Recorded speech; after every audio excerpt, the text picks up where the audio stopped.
Octoberz here. Welcome to Nightmare on Sedgwick Avenue, the home of hip hop and horror. And today we have a really dope guest. I met Brian, I believe, last year.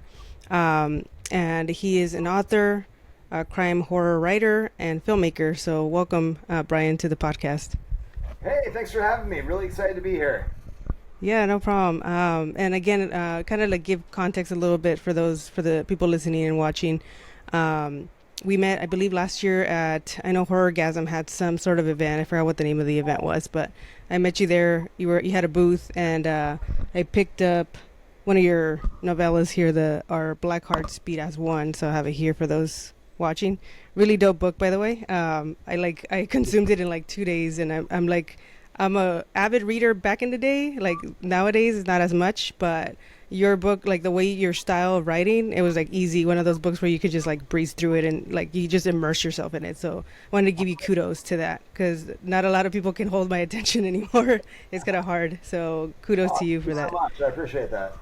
Yeah, no problem. And we'll get like right into it. I wanted to kind of like ask you like how did your love for horror like where did that come from, like in horror films and books, like where did that come from?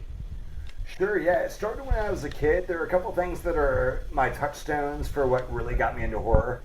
The first horror movie I ever saw was Killer Clowns from Outer Space. I was 5 years old. I remember I was in my friend's basement and his older brother put it on, and I was so scared.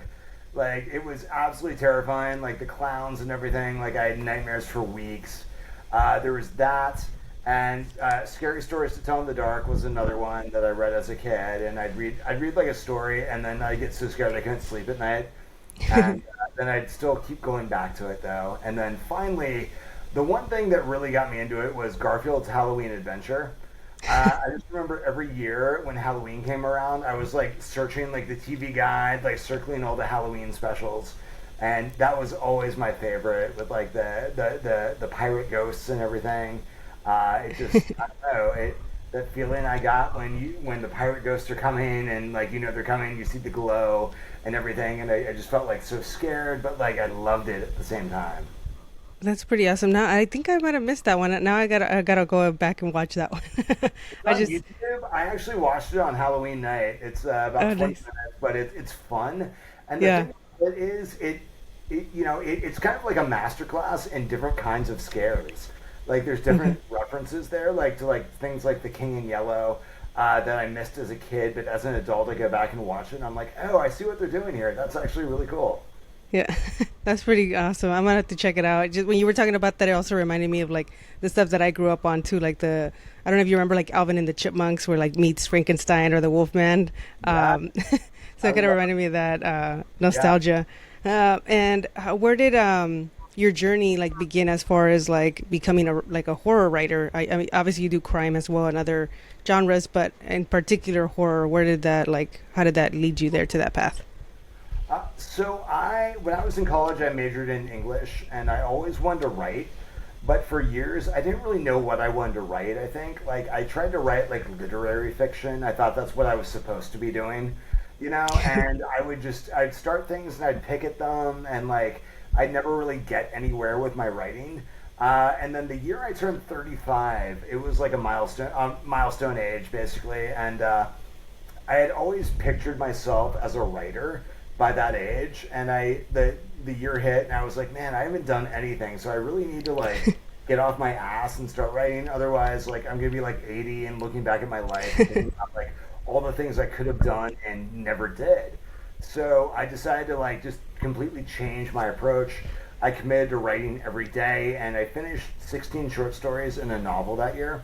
Oh, wow. But the thing was, I decided that's when I made the pivot to writing horror specifically because that's what interested me. That's what I had a good time writing, and I'm like, you know what? I need to just write things that I'm passionate about, and then everything else will follow. But at least I'm having a good time. And once I started writing things I really loved, that's when it became easy to, when I get home at night from work, it became easy to sit there and like open my computer and write because I was looking forward to it versus like when I was writing more literary stuff that I wasn't as into, but I felt like I should be writing. I just be like, I get home and be like, okay, like I'm gonna eat dinner, and then maybe I'm gonna watch a show, then maybe, okay, I'll write in a little bit, and then I never did. But like when I became, That's awesome. And it's inspiring because I'm 35, so like you just inspired me. Like, okay, uh, yeah, um, that was the age for me that I was like, it's time to make it's either now or never. yeah, Either no, that's happen true. or accept the fact that you're gonna live a bland, boring life. Yeah, or like that what's it called, the Inception, where it's like you don't want to be a old man filled with regret, right? Yes, uh, that's literally what I was thinking about. Like I was thinking about like, you know, the old saying like the best time to plant a tree is 20 years ago, and the second yeah, best time is right now. And that's what I yep, realized. I was like, I need to get started right now, otherwise I will. yeah, no, that's true. And what was like your first like horror story you wrote? For those who might not be familiar. Yeah, so let's see, the first stuff I wrote that year, I published two short stories that year, which was kind of cool. My very first publication was the sultry sounds of Oingo Boingo, and it's about a event that's held every year where there's like a group of rich people who they have like an art contest every year where everyone brings like a corpse that's been posed or decorated in a different way, and that's like their thing. That's how they relate to each other. It's a competition, and Mm. this year some weird stuff happens. Basically, Oh, okay, I have to check that one out. Or that's like a part of an anthology series, like or yeah, is it? it was in a short-lived magazine Oh, that I okay. can't even remember the name of it right now. Yeah. Uh, but yeah, it was a short-lived magazine. That was my first publication, Oh, and then from okay. there I just kind of kept going. So. That's awesome. And how, because like the writing every day, like I was just talking about Stephen King, how he says that he writes every day, right? Like, how do you do that where it's like you don't feel like, because you talked about like when you were doing the literary stuff, it felt like more forced, right? Or like kind of like a homework type of thing instead of like you being passionate about. How do you do that, like as far as like writing every day where you don't feel like it's like a forced thing? Well, I think just writing what I really love it never feels forced because of that. So I think that's really the key. When you feel like you're doing the thing you're supposed to do, it doesn't feel like work. Yeah, yeah, that's cool. And what would you say like inspires you? Because I know obviously some of it is like based on yourself, especially the book that I just mentioned right now, where you said it was you going through a heartbreak. So is that kind of like a little bit of like what other things inspire your work? Yeah, so it's definitely a lot of my stuff is taken from my own life. And then the other thing I do is so I have a dog and I walk my dog like about 5 miles a day. Okay. He's a very energetic dog. He needs a lot of exercise. And I live here at the beach in San Diego. So I get my dog, I go for a long walk, I listen to music, and as I'm walking, I just kind of like let my mind wander, having that time to just sit with my own mind and like let it go in whatever direction and just soak up the world around me, and things just kind of coalesce from there. Yeah, no, that's awesome. Yeah, because I think a lot of us like, if you're on your phone or whatever, like sometimes just being on a walk, like you can get, like you said, like just seeing things or like watch, kind of like people watching a little bit. You kind of Yeah. get inspiration from that. So that's awesome. Yeah, I Um, absolutely. Like I see a lot of interesting things while I'm walking, and I remember one time I was walking by some bushes and I saw like a note that was lodged in the bushes. And I started thinking like, well, oh, what would happen if I picked up that note and it was to me, right? Like, what yeah, if it was just like this random note that I saw in a bush that I picked up and it was like relevant to me? Like, what would that be like? And so there's like hundreds of things like that like happen every day that I start asking myself, well, what if? You know? yeah. That's crazy that you bring that up too, because just like a couple of days ago, I haven't posted it, but a couple of days ago, I was going on a walk here by my house. Actually, like I live on a mobile home park, and there was like a letter too, like just there, like laying there, and it was like a bunch of writing, and I was like, I want to read it. Like I just like I want to see what it says, and it feels like the universe is talking to you because yeah, it said some like really inspirational stuff, and I was like, oh my god, like what's like the odds of you finding a letter that kind of goes with what you were thinking at that moment? And it was crazy. Exactly. Yeah, that's exactly what I'm talking about. It's kind of recognizing the possibilities in everyday life, essentially. Yeah, exactly. Yeah, that's really dope. And what about like because you mentioned like scary stories to tell in the dark and those type of books, but what book or author would you say like inspired you to like want to be a horror writer, you would say? Hmm. So there are a couple. I remember reading 20th Century Ghosts by Joe Hill, and he those stories were just, I don't know, like very like different takes on horror that kind of like expanded my horizons as far as like what horror could be. There was that, and then Thomas Ligotti is the other author that for me really inspired me to want to write. And a lot of my first works were all like like Thomas Ligotti pastiche, essentially, where I was like trying to mimic his style, his voice, his view of the world, and they were not always the greatest stories, but I think you learn to write often by just like finding someone to copy and like working at it, and then your own voice will emerge from there. Yeah, that's awesome. It's crazy how I hear that a lot though, like in variations of creativity. Because that you say that, I remember because I do a little bit of everything too. So I do like a little bit of art, and I remember when I was starting out, or I feel like I'm still like in the beginning stages, but like I was like you said, mimicking like other artists. And I remember I asked like a artist that's like more like he found his niche and his actual like how to do it. And so I asked him like, how did you find like your art style?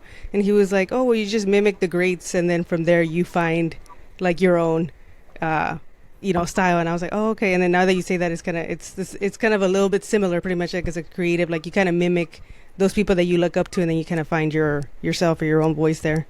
That's pretty Yeah, awesome. absolutely. I think the important thing is just to be doing it, because the more you do it, that's when like things will emerge, and they will emerge naturally. And the more that you learn about story structure, the more that you learn about musical structure. Like if you learn how to write a song, I mean, and then like your own stuff will emerge. Yeah. That's awesome. Yeah, and I love that's what I love about your work too, because I can tell it's like all the things that you kind of like see through your lens, and a lot of it too is like you base it like for example, the book that we are going to talk about is like your recent full length novel, Good Dogs, and I'll show it here real quick. Yep. Yeah, my Yeah. copyright is too. Yes. Awesome. Yeah, I love werewolves. So, uh, talking about that as far as like how that that's awesome. How that emerged and like the story, right? Like you coming up with your unique take on the werewolf tale, because it's been done so many times. But I wanted to talk a little bit about the book, and I'll let you introduce like the premise for those like listening in, and we can kind of get into it from there. Sure. Yeah. Thank you. Yeah. So with everything I do, I try and find like a unique spin, because for me, I don't want to do anything that's been done before. Whether someone reads it and they're like, whether they think it's good or bad, I want them to walk away going, "Wow, I haven't quite seen that before."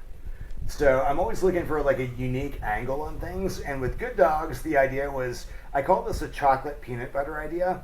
So it's taking two different things and putting them together in a way that you haven't seen before. And so I love slashers like Friday the 13th, Halloween, stuff like that. And I also love werewolves, obviously. And I had never seen them put together. And so I hit on this idea. I'm like, what about like a slasher novel where the victims are werewolves? Yeah. So that's the premise of Good Dogs. Is there's a group of werewolves who go off to the woods to wolf out in peace, and and be their true selves and run around and like eat squirrels or whatever. And then there's someone else there. There's a killer that is stalking them, and so they're no longer the most dangerous things in the woods now. Yeah, that is awesome. I'm surprised like nobody really thought about that. Even when you told me initially when I first met you and you said that book was coming out and the mixture of it, I was like, oh my god, I didn't think about that. That's like really dope. Like two concepts, like putting them together. So I'm excited. I'm actually barely on chapter two. Yes, this is the idea. This is what I want to write. Is like I said, if I can find something that has not been done before, that's just, yes, that's it. Yes, that's always awesome. Yeah, and it's like a breath of fresh air too, to like see something different, like a brand new story, not something like repetitive. Because I feel like we're in the era right now of like remakes and all that stuff, and like here and there we get like some creative ideas, but it's kind of rare right now. So it's awesome to get that book. And like I said, one thing I forgot I was going to say too, that I kind of like went off tangent, but that you like based it on in San Diego too, which was right now I'm reading it and I'm barely like on chapter two, but I love how it's based also in like in the city, so it's awesome because I'm like, oh, I recognize that freeway, or I recognize that side of town. So, do you want to talk about how like San Diego plays a role in your books? Sure, yeah, definitely. So I really want to put San Diego on the map creatively because it's a city that I think has long been neglected by both books and movies, unfortunately. And it's Mm-hmm. such a scenic place. Like you live here too, obviously. Like you can just drive down a random street and all of a sudden, oh, you go up a hill and there's like this amazing view of the city or something like that, or like there's mountains or there's every like living here. You can go surfing in the morning and snowboarding in the afternoon if you want to, That's and you true. can go mountain biking in between because we have literally everything here. And we have desert. You can drive 2 hours and be at the desert, 2 hours and be in like snow-covered mountains, or you can be in the ocean. There's just so much here, and other than a few things. So there's Anchorman, which was largely filmed in Long. It takes place here, but it was filmed in Long Beach. So it's not even really a San Diego movie for those of us who live here. And Don Winslow has written a bunch of books that are in San Diego, but other than that, there's not like a lot of San Diego in fiction or in film. Like anything in film that's set in Southern California is always like LA pretty much. Yeah. And so my idea was I really want to put San Diego on the map with what I write. Because I love this city. I think it's an amazing place, and it really lends itself well towards both fiction and movies just because of, like I said, the scenic nature of everything. There's really cool, like, visually distinct places everywhere that Yeah. it's like, oh, if you can find like a visually distinct place for a scene to take place, then hey, you're off to the races, right? You're Yeah. showing the reader something new. You're showing them something exciting. Yeah, that's awesome. Yeah, I love that because it is true. Like you always hear like a mention of San Diego, like you said, it's in LA or somewhere else, and they're like, oh, they passed by San Diego or whatever. But it's just like a footnote. It's like never like in that town. So it's awesome. And I know you mentioned a little bit about like possibly like having it be a film. Would you want to like kind of push that to be like filmed in some scenes in San Diego or stuff like that, or what would that be like if you had to say? Oh yeah, if I had an option, for sure, I'd want it to be shot here in San Diego. If the film stuff does go through, then honestly, it'll probably be mostly shot in LA and in whatever some sound stages, and probably in like Vancouver or something because that's where they shoot everything, or Yeah. Georgia because of the tax breaks.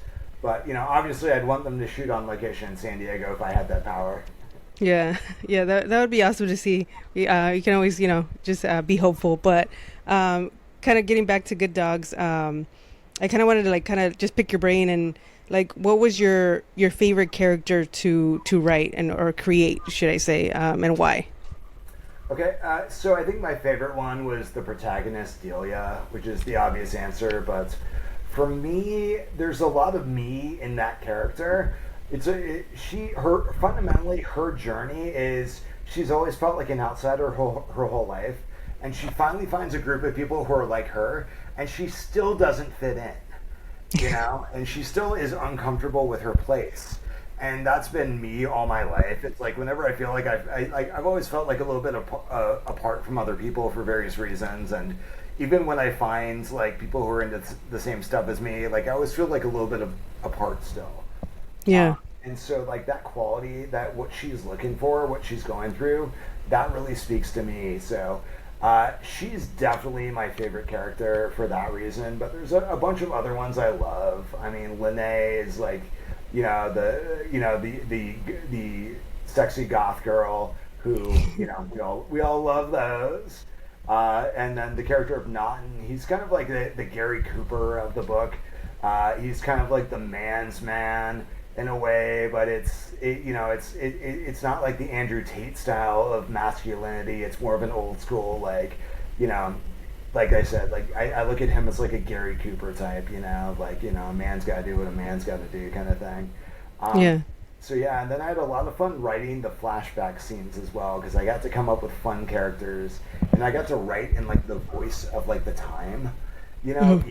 there's a flashback that's set in the 80s, one in the 50s, and one in the 30s, and each flashback takes on like the voice of the time. So like like with the one in the 30s, for example, it's written like, yeah, listen here, see, you know, kind of like that, you know, or Yeah, like the 80s one is all about, yeah, I'm metal man. So that's those are awesome. a lot of fun to write as well.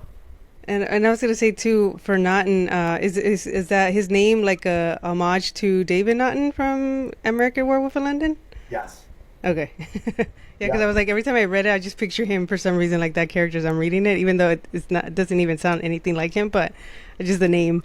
Um, that's So awesome. when I'm trying to name characters, like what I have a trick for naming characters, and so any book I'm writing, I have generally like a couple films that are influencing the book, and so what I do is I go to the IMDb page of those films and I Hmm. steal names shamelessly. So most of the names in the book are stolen from here or there. You That's know, either awesome. from writers, directors, from actors, whatever. That's cool. That's like a cool little like Easter eggs for like horror fans. I think it's awesome to to see that. And then Delia, yeah, like you talking about her character, like I can see that in the first like chapter of her like you said, like finally found her group, but she still doesn't fit in, like especially with like the girls and how she's still just trying to like be friends with them, and there's just kind of like an awkwardness there. It's like Yeah, I can relate to that as well. yeah, she's got like a frenemy thing going on with Yeah, them, and then you know, like her place in the group is kind of like as this mother figure, which she was like, this isn't me. I don't know what I'm doing. This isn't really what I wanted.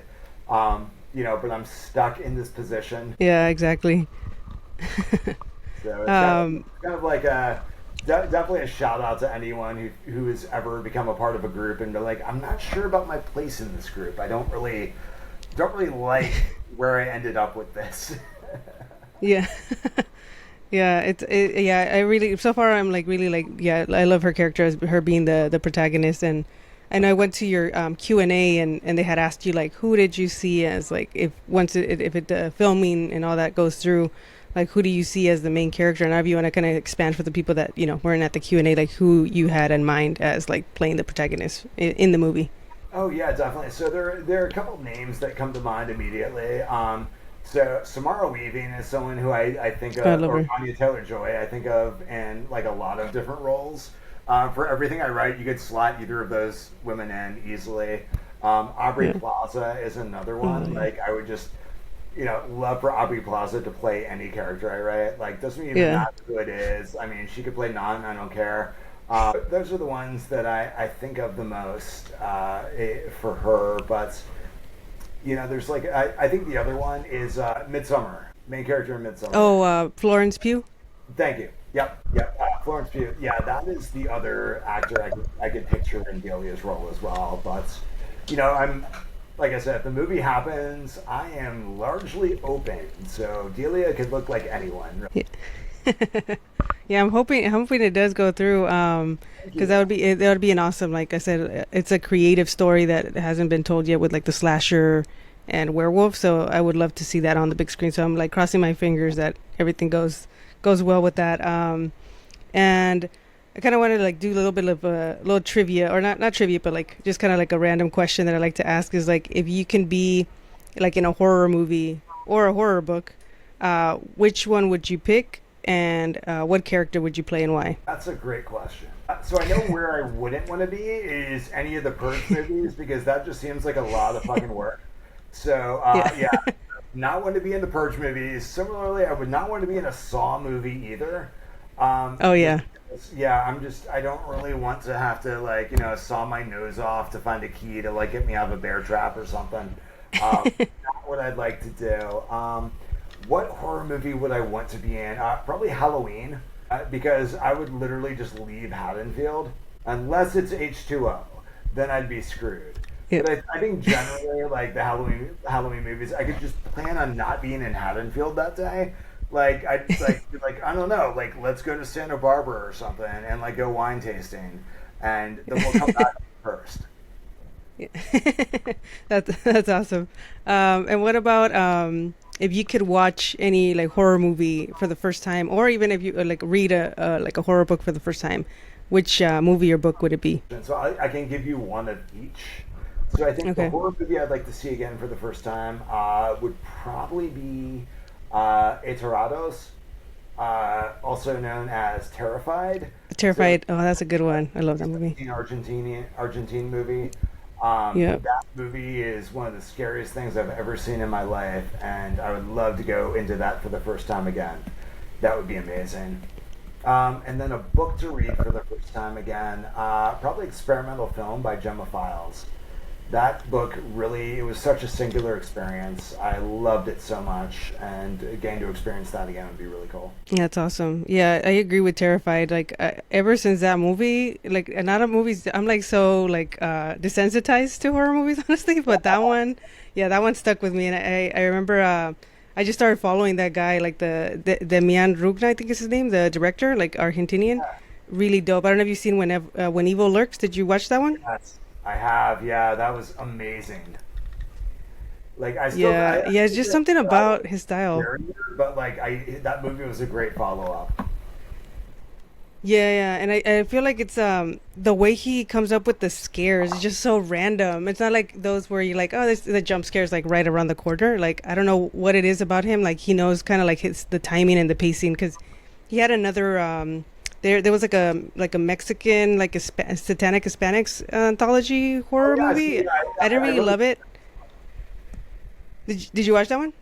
I did. Yeah, it was super fun. I loved it. Yeah, like I don't know, I had mixed feelings about it. Like I loved his because his was like the first one I think, the first story where like they're like turning off the lights on and off, and then that like body comes out under the table. I don't know if you remember that scene, but that was his short film in that movie. I think you were talking about. Did he do the first segment in that movie? Yeah, he did one of the one where the guy's like turning on and off the lights. I don't know if you remember, and they're like he's like I see like a dead person or whatever, and then some guy comes out under the table. Like I don't know if you remember that scene. Yeah, yeah, I remember that. Yeah, that was freaky. Yeah. Yeah, yeah, yeah. So he did that one, but I feel like that one stood out to me compared to the other ones. The other ones were some of them were like obviously like comedy, like it was like horror comedy, but yeah, Yeah, that yeah, really stuck with it was me. definitely fun. Yeah, yeah. The vampire guy was funny as hell. Like, Oh I yeah, like that one. Um, yeah, I mean, all the segments were pretty entertaining for sure. yeah, yeah. And kind of like to ask you as far as like your favorite horror movies. If you could give like your top five, you can either do top five horror or top five werewolf movies. Okay, cool. Let's see. I will do. It's obviously very hard to choose the top five for sure. But okay, so I think my number one right now is the movie I probably watched the most over the last couple years, and that is Halloween Kills. I know it's a pretty divisive movie, but I rewatch that movie constantly. I love it so much. It's just it all takes place at night. It's all on Halloween. It's pure freaking Halloween. It's Michael Myers doing what Michael Myers does best, and I love all like the little character building that they do on the side. Like I love all the characters they set up and then quickly dispatch. So for me, that's actually my favorite Halloween movie. No disrespect to John Carpenter, but that is my jam. And then I think I'll go through. For me, it's easiest to say my favorite yearly rewatches for Halloween. I think as far as favorite horror movies go, so I don't miss anything. Okay, Next would be Hell House LLC. oh, that's That's a good one. probably my favorite found footage movie ever. I think it's so effective in what it does. You know, you really are watching these characters who are in this situation. Everything intensifies, and you know you're just like screaming at them to get out, and they can't get out. So that one, WNUF Halloween Special is another one of my favorites. So I don't know if you've seen that at all, but it is Yeah, I so was just talking essentially it's about a that actually. Like parody of like a friend brought it up. yeah, yeah. So for the viewers, so it's a parody of like an '80s network TV Halloween special, where they go to like a supposedly haunted house, and it's intercut with all these fake commercials that are like fake '80s commercials, and it's great. So that's a lot of fun too. And then let's see, Trick or Treat is another one of my favorites. I think you have all I love these that one. like converging narratives that are just super fun. Really love both an old school one, Return of the Living Dead. Okay. So was that five or was that at I four? think that was, yeah, I think that was five. Okay. Yeah, because you named the special as well, I think. Yeah. Okay. Yeah. Yeah. So yeah, Return of the Living Dead. I have a Return of the Living Dead tattoo. I rewatched that one a ton. I just find it. It's just like such a fun movie. It's like, Yeah. you got the punks hanging out, and you're like, oh man, I kind of like these people. I want to be friends with these people. And then you have like the stuff like, it goes from like the medical supply warehouse to the mortuary to the cemetery, and I don't know. It's just such a fun movie that does everything well. Yeah, I agree. I think one of my last guests brought that one up too, and was talking about like how it was so creative too, where like the zombies when they go and page through the intercom, whatever that thing is, and they're like, send more, Same send with more people. paramedics. Um, uh, yeah, so that is a classic. And I was gonna say, what about like books? Like, do you have any like top five horror books?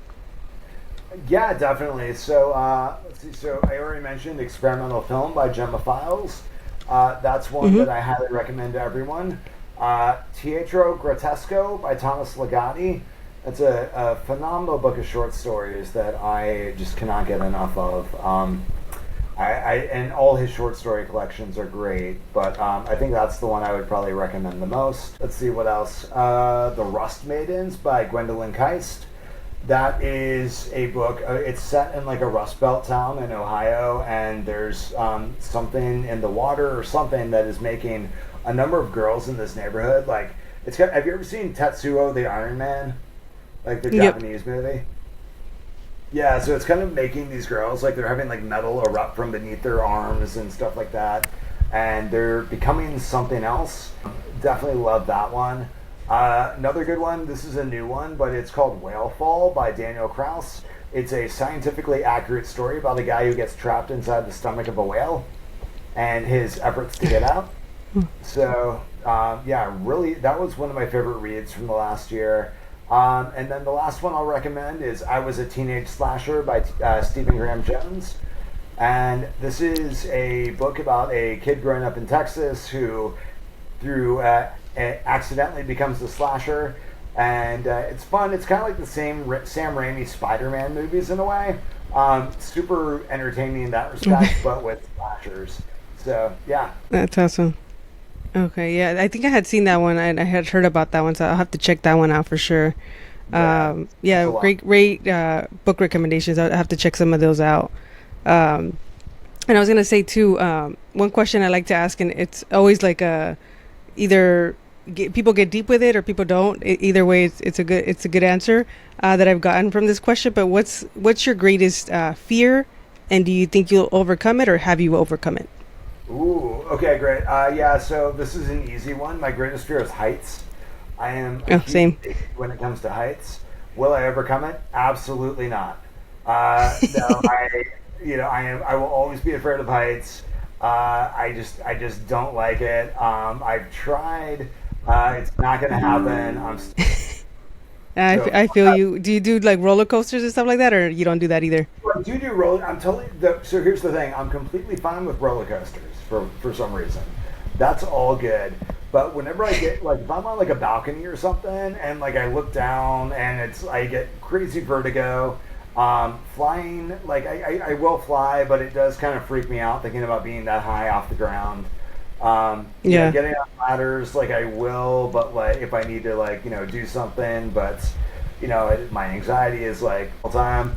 And then things like rock climbing or jumping out of a plane. Those are things I'm just like, nope, I'm good, not doing it. Yeah. Yeah, and I feel you. That's one of my greatest fears too. Like It's, I don't do even roller coasters like that. I can't even do either. yeah, But yeah, and then flying is another thing too that freaks me out. Like I obviously have to do. I've done it, but like I would want to go to like Europe or something like that. But then I freak out. I'm like I would have to like take some sort of sedative to just like knock out and not be stuck in an airplane for like over 6 hours. It's just like too much. And then just claustrophobia too, being up in the air, being unable to get out of there. yeah, it's like uncomfortable and like yeah, it's not super fun. Um, But I've flown to Europe before, and it's Yeah, definitely worth exactly. going. Yeah, drug yourself enough to get on the plane and go, you know. I'll But have it's to. like, yeah, like for Britain was like Yeah. 10 hours, so it's kind of a hike. Oh my God. Yeah, It's I know. good. Like my go-to is like Egypt because I'm like obsessed, Yeah. Oh, yeah. Like the and pyramid. Yeah. that's probably a long one. Yeah. That's so. I think Yeah, that would be from here, awesome. fly to Turkey first. So you have to overshoot Oh Egypt shit. and then go to like Turkey or somewhere, and then fly from Turkey to Egypt. Yeah. So Oh it God, that's the only takes thing. like 20 hours or something. Yeah, yeah, that's crazy. Yeah, I was like, I hate doing that where you like have to get off the plane and then get. I was like, oh my God, I already had to like get off and get on once. Yeah. But yeah, um, and and what about like for your creative journey? You know, as like as a writer and all that. Like, what would you say is like has been your like hardest challenge or toughest challenge, and what has been like the most rewarding part of your journey? Ooh, good question. So I think the hardest part was just really developing the practice of writing enough to the point where I could get decent at this. It was just kind of picking yourself up every day and facing down rejection. And the story is not a rejection of me as a person, and continuing to persevere. So that's probably the hardest part is that, as a creative, when you're like, I created this thing and no one seems to care. Like it can be hard. I've been very Yeah, lucky at each stage of my career. Like at least some people have given a shit, and with every successive book, it seems like more people care. Um, so like having that trajectory where I can be like, okay, I feel like I'm building something. I'm doing something. yeah, That sustains me.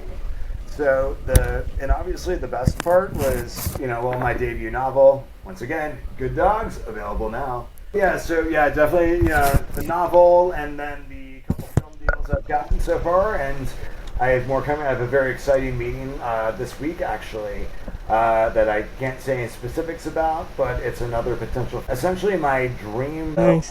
We'll see what happens. So yeah, but the rewards are, and also the other thing is, whenever I walk into a Barnes and Noble, sign my books. Like last weekend, I was up in Pasadena, and I randomly stopped into the Pasadena Barnes and Noble, and they had a bunch of my books on a table in the front of the store. And so Nice. I go up to the counter. I'm like, hey, I actually had one of the books, and so I just do that. Like I brought up the book, and I was like, hey, do you mind if I sign this? And they're like, sure, And so they got their social media person for the store and like took pictures of me signing the books and put them on Instagram or whatever. And just for me, like doing fun stuff like that, just like randomly popping in and be like, hey, it'd be cool if I sign these books on the table that you're selling. Like, it's super fun. That's awesome. Yeah, congrats to that, and obviously congrats to your latest novel, and hoping everything like success just keeps coming your way. Because like I said, you're a great writer, and I'm not just saying it because you're on here, but like literally when I read that other book, like I said, it's like my attention span is not the best nowadays, especially like the era we live in with like just TV, the cell phones, everything. You just like it's hard to like disconnect. And so I was Well, just like, I'm gonna turn everything off and just focus on this book. I haven't checked Instagram once during this conversation, Yeah. so. But yeah, Yeah. thank you so much. I'm really glad to hear that. That really makes my night. So thank you so much. Yeah, no problem. Yeah, it's a really like good book. I really I've been recommending it to people, and I was like, this is a really good book. And on top of that, like you're from San Diego, so I have to like represent and show love. But before we get out of here, I usually like to end it with this question: is what kind of legacy would you like to leave behind, either creatively or personally? Like, what is your goal? Okay, that's a great question. I mean, just creatively, I want to leave behind a body of work that stands the test of time, and that it's when people read it, they're like, wow, except one of my books. And if I can do that, then I'll die happy. Yeah, well, I think you're already off to a great start. So, Yeah. yeah, no, thank you again for your time. I appreciate you. Yeah, thanks for having me on. I really appreciate it.